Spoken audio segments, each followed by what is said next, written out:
with another.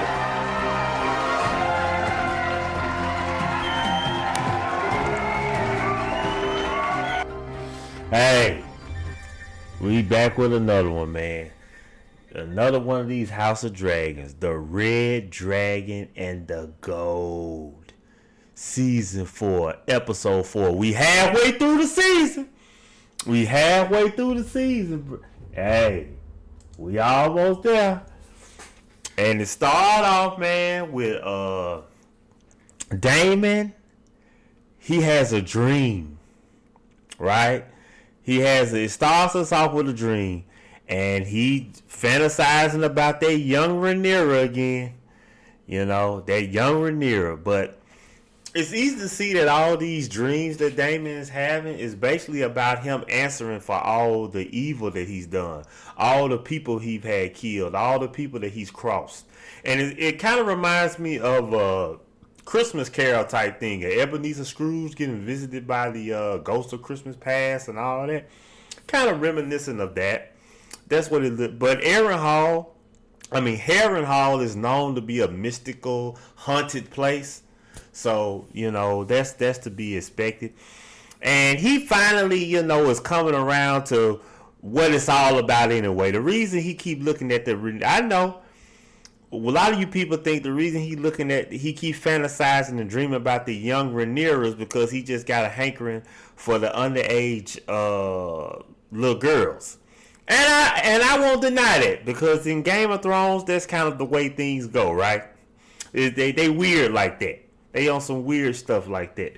But he really hates Rhaenyra, specifically the young version of Rhaenyra, because he sees that as the young Rhaenyra is what stood in between him being named heir to the throne. So what does he do? He chop. He cuts her head off right there. Chop. And she's still laying in her head talking to him. But basically, that was just him coming out of his dream. She was saying, there's a raven there. And that's when we come back to reality. And he sits down with this little Tully boy we got right here. And you gotta love Daemon, right? He don't give a F. He don't care about nobody but himself. You gotta give it to Daemon. He's true to one Targaryen. And that's himself. And he basically tells the boy, look, Tully, you're wasting my time here. Why don't you go off your granddaddy so you can start running things? And he said, you know, smother him with a pillow. Hell, I don't care. And the young Tully boy, Swire, I can do thine thing like that. That isn't the Tully way. He basically said some stuff like that. You know how they talk back in the time. But that Daemon, you just gotta love the scene, you know. I mean, you gotta love it, man. I mean, hey, that's what the Tully boys do. I mean, that's how Daemon do, you know. Tully, you know, it was just a great little scene. And you know, then they go to that scene where Lord Corlys and Rhaenyra, Princess Rhaenyra, you know, the queen that never was, Viserys' sister, they back her and the sea snake. We gotta cherish these scenes with her and the sea snake, and basically she come over there. They fix it on Lord Corlys' ship, right? And she has a nice little short little brief conversation with the bastard son. Basically, Lord Corlys' side baby that he had on the side. And she gets his face, she looks at him, and she says, oh, you must have had a nice looking mother, and all this and that. Because you know what she's thinking. Deep down, she's thinking, okay, well, you know, he got a nice looking woman. And the woman don't look like she was a white Targaryen woman, his mother. That's interesting. But anyway, basically, this scene, you know, Tully Lord Corlys get mad at Rhaenyra. And Rhaenyra says, Rhaenyra said some real interesting stuff. Was basically that boy, he might be your bastard, but he saved your life, Corlys. And he should be praised for saving your life, Corlys. They should sing praises to his name. Instead, you got him hiding on the ship, hiding him because he your bastard. Shame on you, Corlys. That's basically what she was selling. was saying to Corliss, her husband, right? But I think the true lesson in all this is, fellas, you got these side babies. Your wife know. So who you think you're fooling? Your wife know about your side baby. So just live in your truth. Live in your truth. Because they know about your side baby anyway, right? And then we go on from here back to King's Landing. We go back to King's Landing. Right? And the Grand Mesa comes in to see Allison, right? And he brings her special tea. Get rid of the baby tea, basically. And he brings her tea, and he sets the tea down. And of course, Allison, she's feeling real, she understands this great war that she basically created, because she didn't know that. She tried to pretend like she didn't know that her husband was talking about Aegon the Conqueror and not Aegon, her son. Don't get me started back on that. So she basically having second guesses to start, basically knowing that she started a war because of her carelessness. And she asked the Grand Mesa, do you think that Viserys wanted Aegon to be the king? And basically the Mesa says he don't know. Basically the Mesa says, my name Emmett and I ain't in it. Because basically he know in his heart of hearts, what I got from that, in his heart of hearts, he know damn well Viserys didn't want Aegon to be the damn king. But hey, this politics going on, he can't say that to Allison. He can't say that. Next thing you know, Allison is one word to Sir Simp, Kristen Cole, and his head will be rolling down the Mason.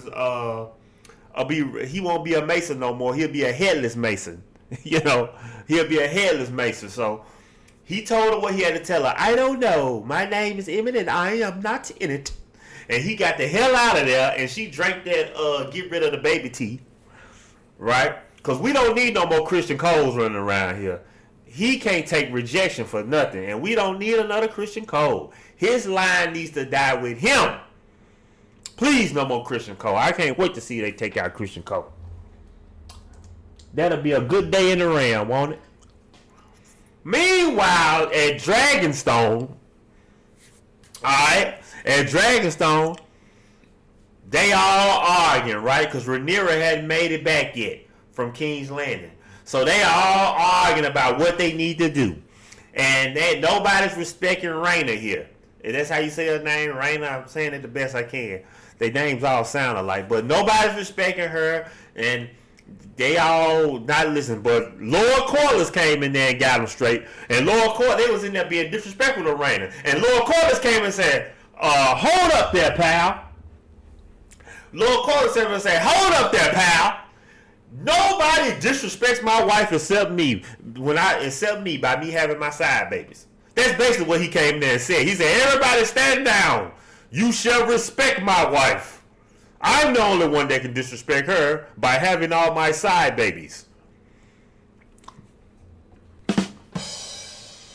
And Sir Christian Cole is the biggest simp, bro. He is the biggest simp there is, bro. I mean, when you want to talk about scoring lover, just look up Sir Christian Simp Cole, right? I can't stand him. Okay? I can't stand the bum. Because when he was up there and they conquered this guy, whatever, the black or whatever they call this guy. When they conquered him, before they cut his head off, I like how he said, you gonna get yours, Sir Cole. And then we know he gonna get it. We know Sir Christian Cole, he gonna get it, and he gonna get it good. And I can't wait to see him get it good, too. I can't wait. Okay? And, but anyway, Christian Cole talk about, all you people, you can pledge and fight for Aegon the King, or we can cut your head off. Are you want to pledge your allegiance to the whore at Dragonstone? That's how he referred to Rhaenyra, the whore at Dragonstone. Which I think in the book they refer to her as that as well, and that's kind of what she's known for. That's what they call her, the disrespect Rhaenyra. But come on, coming from Sir Christian Cole, we know that ain't nothing but scorn coming from him. We know that what it is, man. And we can't. I can't wait to look at that doggone Sir Christian Cole. I can't wait. I don't like him. I don't like him not one bit. Meanwhile, back at King's Landing, we got this meeting going on here, and Aemon put Aegon in his place, and this is basically he just shamed the hell out of Aegon. You know, him and Christian Aemon and Christian Cole, they got their own little side little plans going on behind the scenes. Aegon feel disrespected, and he whining like a little bitch he is. And Aemon started speaking in high Valyrian, disrespecting him in front of everybody, and it was just Aemon just was killing him. And this was the moment I thought that Aemon was getting him back for that brothel scene when Aegon embarrassed Aemon in the brothel scene the week before. I thought that this was the moment that Aemon was getting him back for that, but. Now we about to find that we about to come up on that part. That ain't the get back right there. That ain't the big payback right there. Okay. Now, interesting enough, the scene with Larys Strong, that scene was done well. I mean, this whole episode was just crazy, just well done episode. But this scene, just another great episode, great exchange between Alicent and Larys Strong.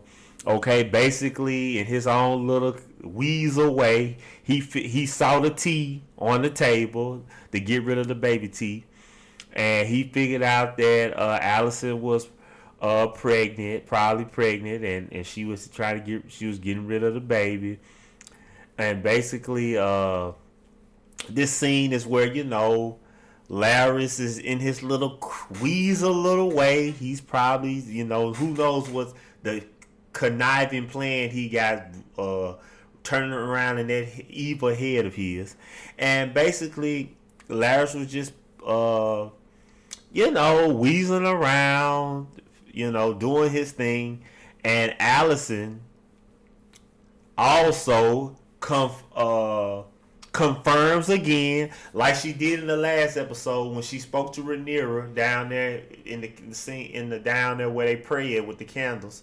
And very last scene of last episode, she basically confirmed there's no turning back. We're going to have war. People are going to die, and she confirms it again. Even though, and Larys kind of put together that he saw her looking through all the history books, so he kind of put together that she's she's looking for something, and he confirmed just like and agreed with Alicent that whatever Viserys' intentions were, they died with him. And what we're having now, the dancing of the dragons, people are going to die. There's no turning back now. We're at the point of no return. People are going to die. People are going to continue to die until somebody wins and sits on the throne. When somebody sits on the throne, that's when people will stop dying and the fighting will stop. And there's nothing we can do about it. And that was the purpose of this scene, to confirm what we're about to see on the second half of this season, the fighting and death, and to confirm that, Larys is back there, willing away. He back there plotting and scheming, looking for some feet to jack off to, That's Larys. And honestly, I think Larys came in there to play his little games, but I think he was trying to get a foot jack off going. That's what I think he came in there. But he saw that Alicent was sick from taking the get rid of the baby potion. So I think he let her make it. But best believe he gonna double back in probably a few days to get that foot jack off going, to get that foot jerk going. You know what I mean? I can guarantee that. Moving on. Then we get this great scene. Another great, like this, pretty much every scene of this episode was just excellent. Well done. Great. Like, honestly, we get another great scene, man, with Aegon and his mama Alicent. And basically, Alicent she puts Aegon in his place. The little spoiled brat weasel that he is. She puts him in his place. She gave him the classic. Basically, she gave him the classic mother speech of, "I brought you in this world, and I take you. I can take you out." Because he was telling her, "Tread carefully, mother," and she was like, "What? What you gonna do?" She told him, all the sacrifice that was made for you to sit in this chair and everything. And she gave him the best advice, but he just wouldn't listen. She was trying to tell him, "I put you on the..." They're not, he was told, "They're not listening to me on the council, mommy. They're not listening." And she was telling, "You idiot. They're smarter than you. They all earned their place at that council. You earned nothing. You earned nothing, Aegon. You chump. You earned nothing, you spoiled brat. So why don't you sit there and listen to those smart guys and learn something?" That's what your father would have done. He would have learned something from those wise men. But Aegon. And she gave him the biggest advice that he could listen to. If he would have listened, he would be in such a better place now. She said, "Do nothing. Do nothing. Do nothing, Aegon." And of course, he didn't listen to her, right? He threw a tantrum. He knocked over the gold vase. Notice the symbolism in him knocking over the gold vase. And then later on down the line, his gold dragon. What happened to his gold dragon? I mean, that's what I got out of that symbolism. But anyway, he knocked over the gold vase. He stormed out the door. He threw on Aegon the Conqueror's suit, Aegon the Conqueror's crown, and he flew off to battle to save the day like the idiot he is. He was like Goober Powell going to Normandy. That's what he was. He was Goober Powell, Aegon the Second, storming off like that on his dragon to that battle was like Goober Powell going to Normandy. Honestly, he's an idiot. And sure enough, who has the largest dragon hiding in the brush was Aemon with Vhagar. And he looked up and said, "You idiot." So basically, I gotta give it to Sir Christian Cole and Aemon. I mean, Aemon, I ain't gonna lie, I kind of like him, one-eyed Aemon. He got a chip on his shoulder, and I kind of like it. But Sir Christian Cole, the simp, scorn lover, I don't like him. But they made up a pretty good plan. Basically, their plan was, let Daemon, idiot, dumb self, stay occupied at Raggedy Heron Hall, putting it back together. And, Aemon's over there, Damon's over there, just let him stay over there. Meanwhile, we'll get all the little small kingdoms that's close to King's Landing. All the little small kingdoms that pledge their allegiance to Rhaenyra, we'll just go conquer them. They're not protected right now. And that's what they did. And meanwhile, while we're conquering them, taking out Rhaenyra's allies, we're going to get Rhaenyra. We're going to set bait to make Rhaenyra send out one of her dragons. And when she sends out one of her dragons, we're going to have Aemon and Vhagar, the largest dragon in the realm, sitting there waiting. And it was a perfect plan, and it worked. Because Rhaenyra, she took the bait, and she went because Rhaenyra wanted to go. But if Rhaenyra dies in battle, then this whole fight is for nothing. People don't have anybody to rally behind. Rhaenyra doesn't want to send her heir, the strong boy. She don't want to send him because he's her heir. So Rhaenyra, if I'm saying her name correctly, is the sea snake's wife. She, the queen that never was. When she was stolen from the crown too, Viserys' sister, she volunteered herself to go because number one, she has the most powerful dragon on Rhaenyra's side, and she's expendable. If they lose her, it won't be the worst thing that happened. I mean, they can afford to lose her. Well, really, I disagree. They can't afford to lose her, but out of everybody to lose, she's the one that could be lost. And she flew right into Sir Christian Cole and Aemon's trap. But it would have been a perfect if Aegon would have stayed at home. It would have been a perfect plan. But here come Aegon and Damon and Aemon. He looks up and say, "You idiot!" And instead of going up there to help him, he tells him to wait. He tells Vhagar, his dragon, to wait. Let the idiot go up there. And guess what? He let him go up there because he was gonna kill two birds with one stone. He let the idiot Aegon get in his line of sight so he can have an excuse to burn Aegon and burn Rhaenyra. And that's just what he did. He took out two birds with one stone. And Rhaenyra, she had an opportunity to leave. But as a true warrior she was, she turned around and went back. Why? I don't know. I guarantee you she probably was regretting not burning up and killing and unaliving Aegon and Aemon at Aegon's coronation last season at the dragon pit.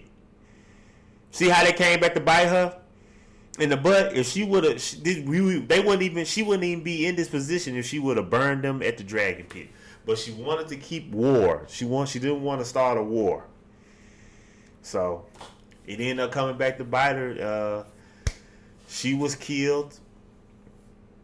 She was unalive, just like Rhaenyra. Not Rhaenyra, but Rhaenyra. See, I get their names mixed up. Her namesake. Aegon the Conqueror had a sister with the same name. And her sister died the same way. Aegon the Conqueror's sister fell off, died just like that. Her dragon fell to the ground and exploded just like Rhaenyra's dragon did in this episode. And she died the same way. They had the same name, they died the same way. Interesting. But anyway. And honestly, when Aegon hit the ground with his dumb self, if you notice, Aemon walked up to Aegon and was about to pull his sword out, and then Sir Cole yelled at him, "Aemon!" And Aemon put his sword away, but he picked up that dagger though with the Song of Fire and Ice on it. He picked that dagger up, but man, that ending was crazy. That battle was crazy, man. That battle was crazy, and it was amazing. And man, that was just a good episode, man. And we'll see what happens. Did anybody notice that Aemon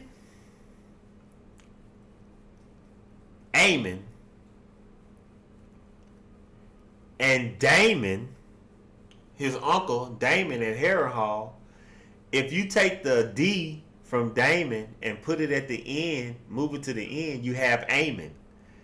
Did anybody notice that? And they're really like the same. They have so many similarities. Aemon and Daemon. They're really like the same character in a way. If you really look at them. They both feel like the crown, the throne was stolen from them, and they both want the throne. And they both, But look how Alicent is looking at Aemon. Now Alicent and Aemon are running things because Aegon is we'll see what happened to Aegon, but it looks like Alicent and Aemon are going to be running things. Okay? So this is going to be interesting. This is extremely interesting. And we got 4 more episodes, and it looks like they're going to be very good. And I look forward to them, man. I look forward to them. What will happen next? I can't wait to see Christian Cole. Somebody take him out, please.